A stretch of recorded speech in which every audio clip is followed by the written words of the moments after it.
Alright, so welcome back to the channel, guys. Today I'm going to be moving my 10-gallon shrimp tank into this room. I had an extra bed in here. I actually donated it to some family friends, and yeah, we're going to be moving that into here, into the corner over here, so that way we can actually start making this one giant fish room. So let's get started, guys. Alright, so here we are getting ready to move the tank.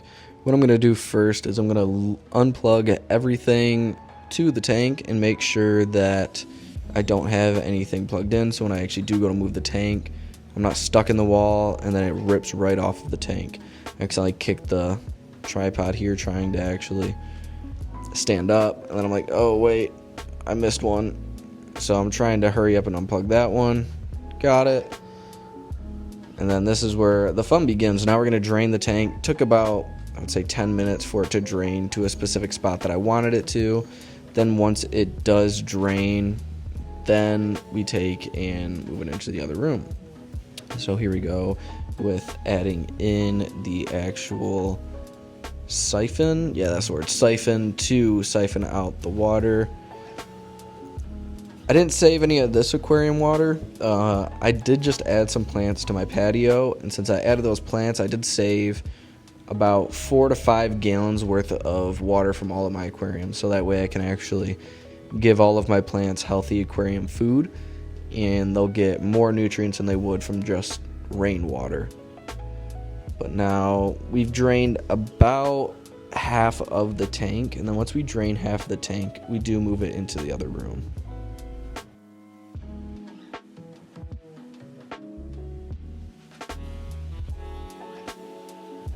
So now here we are in the other room. So I've got 2 stools here. Those stools are going to be the placement of the tank for now until I actually move the stand into here. I'm slowly doing a trot over here so I don't splash the water out. I didn't think the tank would be this heavy because you don't really think about it when you're draining it. But again, there's half, maybe less water in this tank. But once I actually finally do get in this room, I kind of pause and I'm like, oh my gosh, that was such a heavy aquarium. Yeah, here it comes. So that's probably about 5 gallons there, and then with the 5 gallons there's also about 10-20 pounds worth of aquarium rocks in there, plus the wood. Plants don't really matter, the equipment, and it doesn't really add into the factor of the weight. But now I'm bringing in the actual stand itself. The stand wasn't too heavy, but it was heavy enough to where it was just awkward to carry in because I didn't want to take everything out. And then now that we've got the stand in here, I can now move the actual tank over onto the stand. So I'm just going to kind of move those cables out of the way a little bit so that way they're not in the way. And then once they're out of the way, I can grab the cables and make sure to not lift with my back and lift with my legs.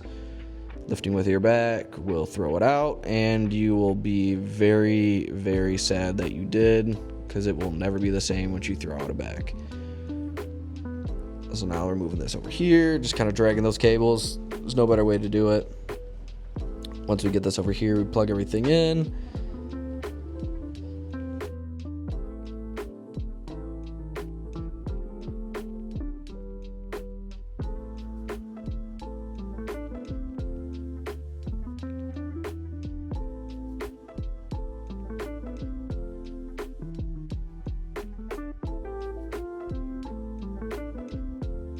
And now that we've got everything plugged in, kind of do a look at it, give it a thumbs up mentally. And now this is where we're going to add in our chemicals into the tank. And you know, I prefer Seacom. Seacom is one of those brands that is just amazing. We're going to go with adding a cap full of stability since we removed so much water into the tank. So here we go, adding, just getting it to where we want it. There we go. And then we're going to add in a capful. And then now that we added our Seacom Stability to replenish our bacteria, we're going to add in our Seacom Prime to get rid of all the nitrates, nitrites, and ammonia levels inside of the tank.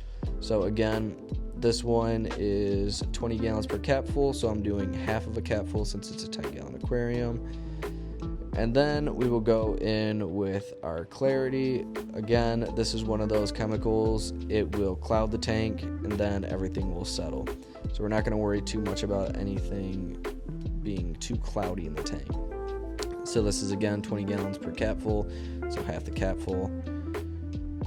And now we will go fill up the bucket with water. We've got the bucket filled up with water now. Go over to the tank, move some of these plants out of the way since they're for some reason always in the way, but not fully in the way, if that makes sense. So lift this heavy bucket in, start pouring the water in and hoping that we don't get it all over the floor and then get wet socks and then regret our whole decision altogether of moving the tank into here because wet socks suck. But now that we are filling up the tank, we're just gonna make sure that we get as much water in here as possible. I like to fill up close to the rim of the tank, so that way when it starts to go down, we actually do get still less noise from the actual aquarium, because that water filter will get really loud every so often. I noticed in the tank that this Monstera that I have in here actually grew from underneath the water, and I was like, oh, this isn't actually inside of here, so maybe I want to actually prune that one and maybe move it out of there.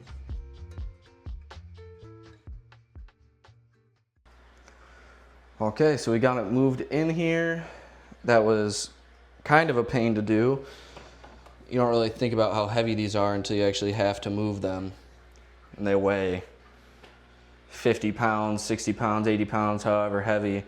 And it's so awkward because all the water is moving around. But we got it in here, looking good. Give an update on the room as well.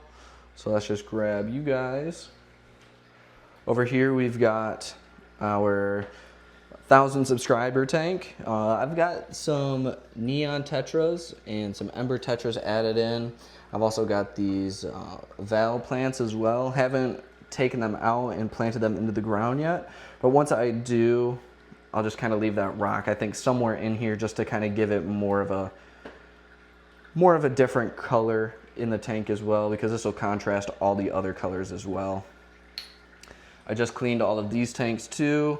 This one, or I guess all of them, are going to be a little bit cloudy at the moment because of the fact that I did add in the Clarity. Again, the thing with Clarity is they make the tanks a lot more cloudy until they actually fully settle. I've got the clownfish tank here. Still waiting on this one to actually breed. We're getting close though, I feel like. I'm going to be draining the water here in a minute and actually doing a full water change in this one. So we're just kind of waiting on the salinity to actually settle. I'll actually show you guys the salinity real quick. So I'll get my checker here.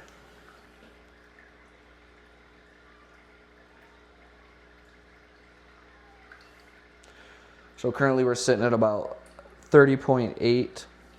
It's fluctuating here and there just depending on the flow rate and where the water actually is in relation to the checker as well. But I'm going to be changing the water in here, and then once we change the water, I will take and post an update on the progress of these guys. The big one does look like it's actually transitioning into the female, and then I've got that little juvenile one back there. That one does look like it's actually starting to become of age to actually get ready to breed. So hopefully these two will actually pair up and actually breed.